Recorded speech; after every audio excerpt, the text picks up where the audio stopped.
Satelkar builders and developers Kankavli railway station लगत साकारत आहे समर्थ साई रेसिडेन्सी 6 मजली रेरा रजिस्टर इमारत। तुमच्या घराचं स्वप्न आम्ही पूर्ण करणार। साईट पत्ता समर्थनगर रेल्वे स्टेशन नजीक, तालुका कणकवली, जिल्हा Sindhudurg. Lieutenant colonel his highness Shrimant Shivramraje Bhosale यांचे चरित्र आपण वाचलंय, ते अत्यंत प्रेरणादायी आहे। त्यांचं विद्यार्थ्यांनी वाचन करावं, त्याचा एकतरी विचार आत्मसात करण्याचा प्रयत्न करावा। राजासाहेब हे विद्वान आणि अष्टपैलू होते असे उद्गार मुंबई विद्यापीठाचे कुलगुरू डॉक्टर रवींद्र कुलकर्णी यांनी काढले। Lieutenant colonel his highness Shrimant Shivramraje Bhosale यांची 99वी जयंती आणि जन्मशताब्दी वर्षाचा प्रारंभ या कार्यक्रमानिमित्ताने आपल्या व्यासपीठावर उपस्थित असलेले कार्यक्रमाचे अध्यक्ष राजेसाहेब, संस्थेच्या अध्यक्षा राणीसाहेब, कार्यकारी विश्वस्त युवराज लखमराजे भोसले जे मुंबई विद्यापीठाचेही आदिसभा सदस्य आहेत, सर्व नियामक मंडळ तसेच संचालक मंडळाचे सन्माननीय सदस्य, पंचम खेमराज महाविद्यालयाचे प्राचार्य आणि आमच्या मुंबई विद्यापीठाच्या व्यवस्थापन परिषदेचे सदस्य प्राचार्य भारमल सर, उपस्थित सर्व समोर जी सगळी राजेसाहेबांवर प्रेम करणारी सर्व सावंतवाडी आणि आसपासच्या गावामधून आलेली सर्व प्रतिष्ठित मंडळी, प्राध्यापक वर्ग,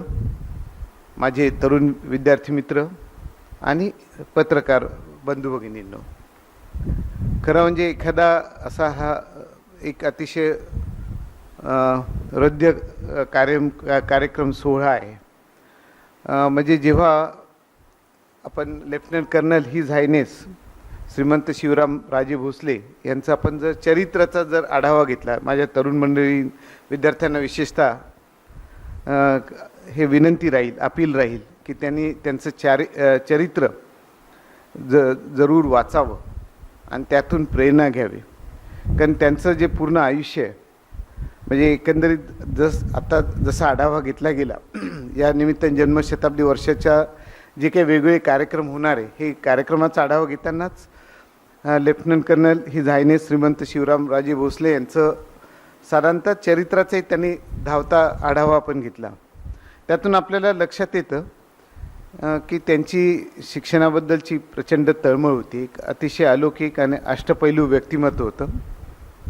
आणि मुख्य म्हणजे जसं त्यांनी उल्लेख केला, पश्चिम महाराष्ट्रात कर्मवीर भाऊराव पाटील यांनी तिथल्या शिक्षणाची खूप मोठी मुहूर्तमेढ रयत शिक्षण संस्थेच्या माध्यमातून केली आणि त्यामुळे पश्चिम महाराष्ट्र तसेच अख्ख्या पूर्ण महाराष्ट्रासाठी एक खूप मोठं दीपस्तंभ असा तो कार्यक्रम झाला शैक्षणिक वेगवेगळ्या संस्थांच्या माध्यमातून।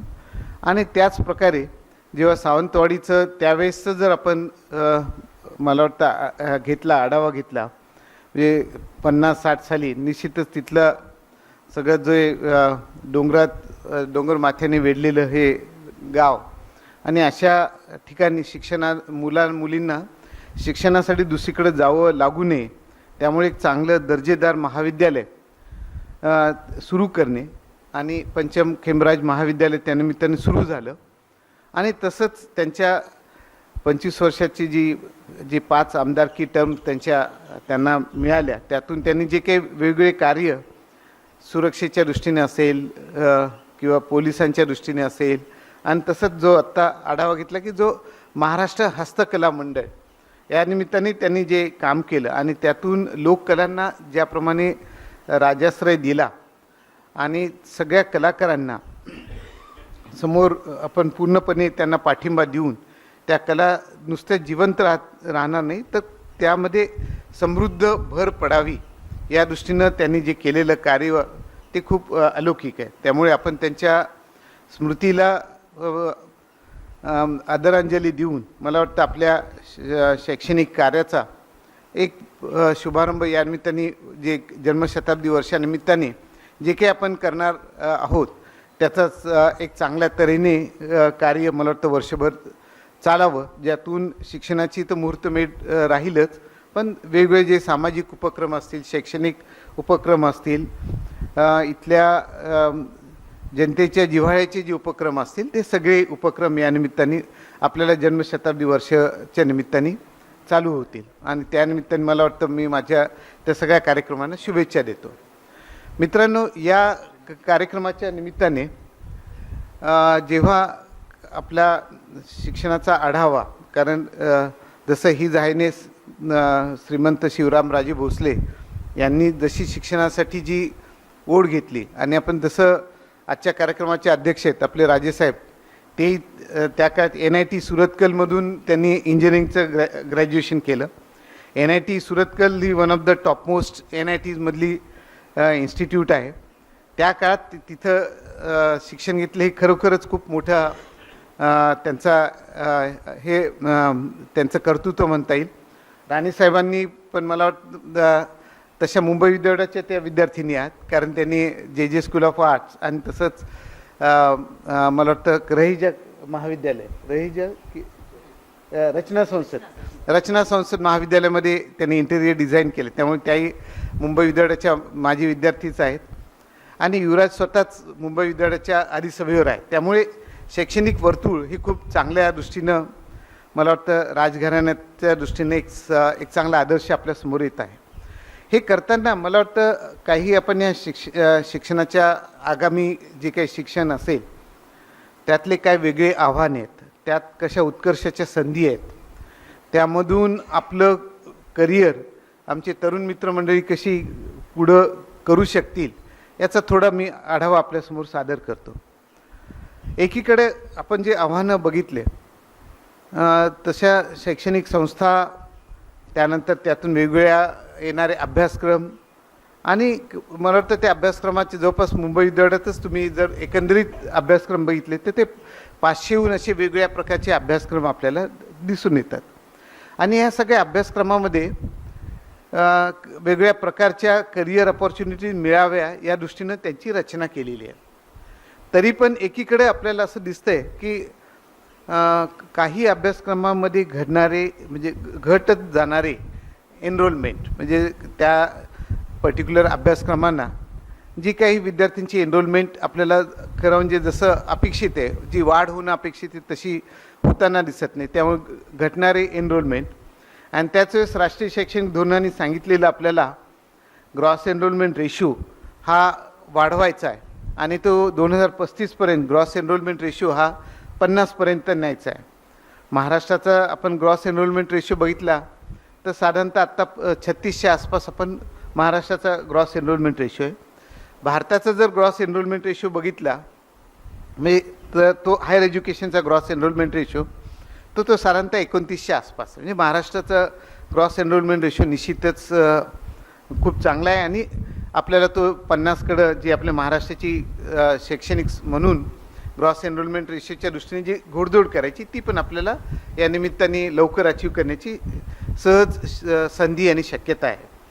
पण हे करताना आपल्याला जेव्हा मुंबई विद्यापीठ म्हणून मी विचार करतो तेव्हा लक्षात येतं की स्वतः मुंबईचा ग्रॉस एनरोलमेंट रेशो आणि सिंधुदुर्ग, रत्नागिरी, पालघर असे हे इतर अधीनस्थ ज्युरिस्डिक्शनमधले जिल्हे यांचा जेव्हा ग्रॉस एनरोलमेंट रेशो आपण तुलना करतो तेव्हा लक्षात येतं की अजूनही आपल्याला खूप मोठी झेप या निमित्ताने घ्यायची. म्हणजे एकीकडं मुंबईचा ग्रॉस एनरोलमेंट रेशो 50पेक्षा जास्त दिसतोय. म्हणजे मुंबई शहराने जे काही भारतीय टार्गेट ते ऑलरेडीच अचीव केले, पण तेच आपण सिंधुदुर्ग, रत्नागिरी किंवा पालघर हे 3 जिल्हे जर घेतले तर इथं जो हायर एज्युकेशनचा एनरोलमेंट आहे, जो ग्रॉस एनरोलमेंट रेशो तो मात्र आपल्याला तेवढा वाढताना दिसत नाही. त्यामुळे एकीकडं या ग्रॉस एनरोलमेंट रेशोचा विद्यार्थ्यांनी एम्प्लॉयबल व्हावं आणि त्यांना चांगल्या नोकरीच्या संधी मिळाव्या या दृष्टीनं विद्यार्थ्यांमध्ये शिक्षण घेतानाच कुठल्या प्रकारच्या स्किल्स त्यामध्ये दिल्या पाहिजेत हा त्याचा दुसरा भाग आपल्याला इकडं विचार करावा भाग पडतो. इकडे घटणारा एनरोलमेंट पारंपरिक अभ्यासक्रमामध्ये मधील घटणारा एनरोलमेंट रेट, ॲप्लाइड अभ्यासक्रम जे आहेत त्याकडे आपल्याला वाढणारा ओढ किंवा मोर एनरोलमेंट आणि त्याच वेळेस आपल्याला वेगवेगळ्या ज्या स्किल्सची रिक्वायरमेंट आहे इंडस्ट्रीच्या त्या स्किलची रिक्वायरमेंट आपल्या अभ्यासक्रमाशी कसा सांगड घालता येईल असा दुसरा भाग. या दोन्हीचं खरं म्हणजे खूप महत्त्वाचं चॅलेंज येणाऱ्या शिक्षण सृष्टीसाठी तो मोठं चॅलेंज असणार आहे. आणि हे करताना निश्चित आपल्याला वेगवेगळे बदल आपल्याला यामध्ये अपेक्षित आहेत. आणि जे बदल मुंबई विद्यापीठ आणि त्यांच्याशी संलग्नित असलेले सगळे महाविद्यालय यांनी ते करायचे आहेत. पंचम खेमराज महाविद्यालय मुंबई विद्यापीठामधलं एक अतिशय नामवंत रेप्युटेड कॉलेज आहे. जसं भारमल सर म्हणाले 2023ला स्वायत्त दर्जा मिळाला आणि या स्वायत्त दर्जाचा जी काही स्वायत्तता मिळाली त्यातून चांगल्या नवीन अभ्यासक्रमाची आखणी आणि त्या दृष्टीनं त्या अभ्यासक्रमातून चांगले स्किल्स मिळतील या दृष्टीने केलेले प्रयत्न हे आपल्याला त्यातून दिसून येतात. आपल्याला त्यामध्ये अधिक भर घालण्याची आवश्यकता आहे आणि त्याप्रमाणे पुढं जायचं. मित्रांनो, या निमित्ताने एक विद्यार्थी मित्रांनो पर्टिक्युलरली मला या निमित्ताने काही गोष्टी सांगायच्या. आपल्याला बऱ्याच वेळा आपण जे शिकतो ते शिकताना इंटिग्रेटेड ॲप्रोच किंवा सिस्टीम ॲप्रोच हा बऱ्याच वेळा अनफॉर्च्युनेटली दुर्दैवाने अभ्यासक्रमातून तुम्हाला शिकवणाऱ्या प्राध्यापकांकडून किंवा तुम्ही शिकत असलेल्या तुम्ही स्वतः घेतलेल्या शिक्षणातून एकंदरीत तो इंटिग्रेटेड ॲप्रोच तेवढा अचीव होताना दिसत नाही. म्हणजे एक उदाहरण म्हणून देतो. आपल्याकडे आता साधारणतः पर्यावरणबद्दल आपण सगळे खूप अगदी जागरूक असतो की पर्यावरणाचं संतुलन राखलं पाहिजे. त्यामुळे सस्टेनेबल डेव्हलपमेंट गोल आपल्याला युनेस्कोने दिले जे 2030पर्यंत अचीव करायचे आहेत. आता हे सस्टेनेबल डेव्हलपमेंट गोलच्या दृष्टीनं मग पर्यावरणाबद्दलची जागरूकता जिथं शक्य असेल तिथं पर्यावरणाचं संतुलन कसं राखता येईल या दृष्टीने प्रयत्न. पण हे करताना ज्या गोष्टींचा आवश्यकता असते इंटिग्रेटेड ॲप्रोचची जी आवश्यकता ती बऱ्याच वेळा आपल्या दैनंदिन व्यवहारातून शिक्षणातून आणि आपल्या व्यवसाय म्हणून त्यातून ती दिसून येत नाही. तर ते आपल्याला मला वाटतं त्यातून मिळवण्याचा खूप प्रयत्न करावा. साधारणतः आपण असं म्हणतो की आपण पेट्रोल डिझेल हे फॉसिल फ्युएल वापरतो आणि त्याच्यामुळे पर्यावरणावर घातक परिणाम होतो. मग ते जर पर्यावरणाला घातक परिणाम करणारे हे जर दोन महत्त्वाचे घटक असतील तर त्याला काहीतरी पर्याय दिला पाहिजे. त्यामुळे मग रिन्युएबल एनर्जीची संकल्पना आली.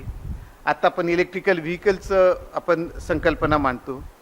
सोलार एनर्जी जिथं शक्य असेल तिथं सोलार एनर्जी यावी असं आपण समोर मांडतो. पण हे करताना म्हणजे कुठल्याही गोष्टीला म्हणजे एक आपल्याला कायम लक्षात ठेवलं पाहिजे विद्यार्थ्यांनी की कुठल्याही गोष्टीला गुड आणि बॅड असं दोन टोकन असतात. प्रत्येक गोष्टीला काही अंशी चांगल्या बाबी असतात, काही अंशी काही निगेटिव्ह बाबी असतात. त्या निगेटिव्ह बाबी पण त्यासोबत समजून घेणं महत्त्वाचं असतं आणि त्या निगेटिव्ह बाबी जास्त त्याचे घातक परिणाम होणार नाही या बाबतीत जागरूकता ठेवावी लागते. म्हणजे आपण सोलार एनर्जीचं उदाहरण घेऊया. सौर ऊर्जा निश्चितच आपल्या म्हणजे आपला उद्देश पण आहे की साधारणतः 2070 साली आपलं नेट झिरो इमिशन असावे. त्यामुळे जे काही ग्रीन हाऊस गॅसेस जे इमिट होतात त्यांचं प्रमाण शून्यावर आणावं असं आपल्या 2070चा आपला सगळ्यांचा टार्गेट आहे. आणि त्या दृष्टीने 2030-40 असे प्रत्येक ठिकाणी आपण काही टार्गेट ठेवतो. जसं सोलार एनर्जीच्या बाबतीत म्हणलं जातं की 500 गिगावॅटपर्यंत आपण पोहोचलं पाहिजे. आता सोलर एनर्जी हा एक खूप चांगला भाग ज्याच्यामुळे आपण जेव्हा विजेसाठी त्याचा वापर करतो निश्चितच त्याच्यामुळे कुठलेही इमिशन्स होत नाही. पण हे करताना कुठल्याही प्रकारे अर्धवट ॲप्रोच नको. सोलर एनर्जी निर्माण करण्यासाठी आपल्याला सोलर पॅनल उभे करावे लागतात. सोलर पॅनल उभे करण्यासाठी आपल्याला वेगवेगळे मटेरियल लागतात. सिलिकॉन लागेल, त्यासाठी कॉपर लागेल, त्यासोबत ॲल्युमिनियम लागेल आणि या सगळे जे मेटल आहेत हे मायनिंग करून नंतर त्यांच्या मेटॅलॉजिकल ऑपरेशन्स करून प्युरिफाय करून ते पॅनल उभे केले जातात. आणि आता लक्षात घ्या की जर साधारणतः मला वाटतं आत्ता आपलं साधारणतः एनर्जीचं डिस्ट्रीब्युशन जर बघितलं तर 55% आपण फॉसिल फ्युएलवरचं डिपेंडन्स तिथपर्यंत रिड्यूस केलं आहे आणि वेगळे अपारंपरिक ऊर्जा स्रोत आहेत ते आपण सगळे आता वापरायला सुरुवात केली आणि मोठ्या प्रमाणावर. म्हणजे भविष्यातला जेव्हा सोलार एनर्जी म्हणून आपण उत्साहाने जाणार त्याच वेळेस लक्षात घेतलं पाहिजे की सोलार पॅनल आम्ही जेव्हा उभे करू आणि त्याचं 15 वर्षाचं त्याचं लाईफ जेव्हा संपेल तेव्हा त्या सोलर पॅनलचं डिस्पोजल कसं केलं पाहिजे, त्याचा परत नवीन वेस्ट जनरेट होणार नाही ना, याची आपल्याला त्या दृष्टीने काळजी घ्यावी लागेल. आणि जसं इलेक्ट्रिक व्हेकलबद्दल आता खूप चांगल्या तऱ्हेने बोललं, आता इलेक्ट्रिक व्हेकलच्या मोठ्या प्रमाणात मॅन्युफॅक्चरिंग होतं आहे.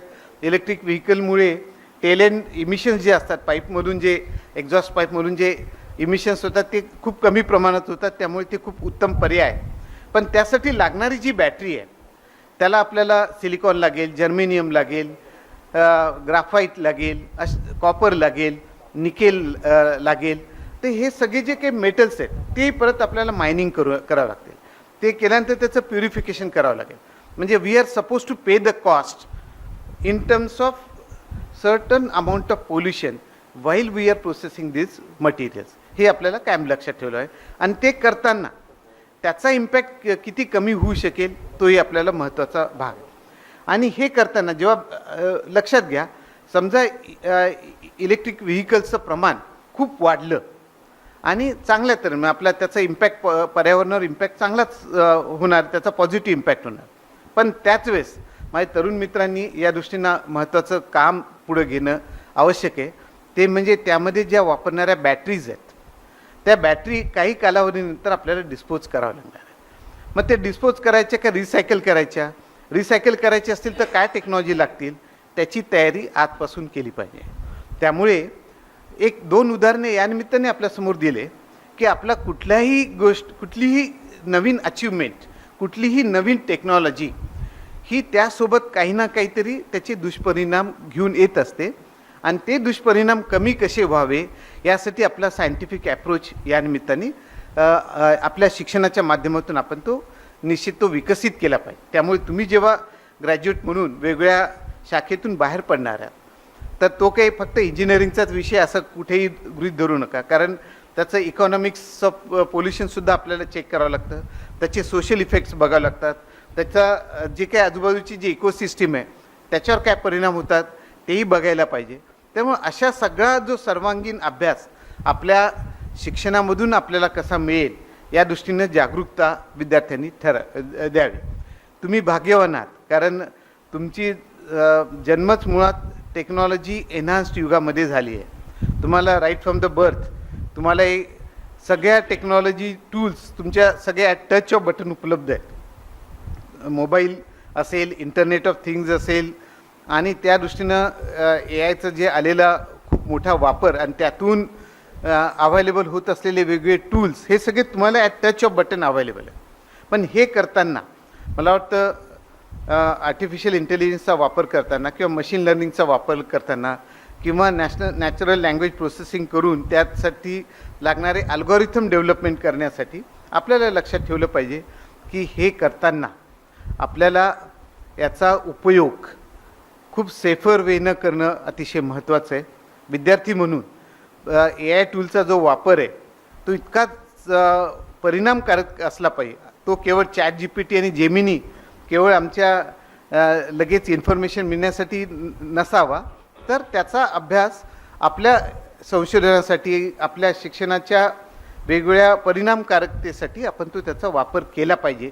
हे माझ्या विद्यार्थी मित्रांनी लक्षात ठेवलं पाहिजे. अदरवाईज आर्टिफिशियल इंटेलिजन्सचा ज्या तऱ्हेनं तुम्ही मोबाईल वापरता, ज्या तऱ्हेनं तुम्ही स्क्रीन टाईम घेता, तो जर म्हणलं तर बऱ्याच वेळा मला ॲज ए विद्यार्थ्याचा कुलगुरू मला बऱ्याच वेळा म्हणावं लागतं की माझी काही विद्यार्थी मित्र, सगळे नाही, काही विद्यार्थी मित्र ए आयचा जो ज्या तऱ्हेनं वापर करत आहेत त्याच्यामध्ये इंटेलिजन्स हा शब्द आला आहे. त्यामुळे नक्कीच आपल्याला अपेक्षित आहे की बुद्धिमत्ता वापरून त्याचा वापर करणे त्या टूलचा असं आपल्याला अपेक्षित आहे. पण बऱ्याच वेळा ज्या छोट्या छोट्या कारणासाठी तुम्ही ए आय वापरता त्यावरून काही वेळा असं म्हणावं लागतं की ते आर्टिफिशियल इंटेलिजन्स नाही आहे, ती आर्टिफिशियल स्टुपिडिटी आहे. तर हे मात्र मला वाटतं आपल्या विद्यार्थी मित्रांनी लक्षात ठेवलं की याचा बुद्धिमत्तेने वापर केला पाहिजे. ए आयवर आपलं अवलंबित्व नसावं, ए आयचा वापर करणारे आपण असावे. ए आय आपला एक प्रकारचा गुलाम असला पाहिजे, परंतु आपली ताकद, बुद्धिमत्ता येणाऱ्या काळात तुम्हाला केली पाहिजे. अदरवाईज त्या टेक्नॉलॉजी केव्हा आपल्याला म्हणजे त्याचे दुष्परिणाम किती वाढतील त्याची आपल्याला म्हणजे खूप मोठ्या प्रमाणात त्याचे दुष्परिणाम होण्याची शक्यता असते आणि ते आपल्याला म्हणजे इव्हन प्रेडिक्ट करणं पण अवघड असेल. म्हणून कुठल्याही टेक्नॉलॉजी जेव्हा येते तेव्हा काही स्किल्स ऑब्सोलेट होतात, काही स्किल्स निघून जातात. त्या स्किल्सचा उपयोग आपण काही काळाने ते स्किल्स डेव्हलप केलेले असतात, पण जेव्हा नवीन टेक्नॉलॉजी येते तेव्हा त्या स्किल्स ऑब्सोलेट होतात. पण त्याच वेळेस ते काही नवीन स्किल्स जनरेट करतात. ते नवीन येणारे स्किल जे आहेत ते आत्मसात करणे आणि त्या टेक्नॉलॉजीला आत्मविश्वासाने सामोरं जाणं हे खूप महत्त्वाचं आहे आणि ते मला वाटतं आपण शिक्षणातून मिळवणं अतिशय महत्त्वाचं आहे. त्यामुळे एखादी नवीन टेक्नॉलॉजी होते, ती टेक्नॉलॉजी कोण आणतं? तुमच्यासारखे बुद्धिमान तरुण ती टेक्नॉलॉजी पुढं आणतात. जेव्हा टेक्नॉलॉजी येते तेव्हा त्या टेक्नॉलॉजीला मेंटेन करण्यासाठी सुद्धा काही बुद्धिमान तरुण लागतात.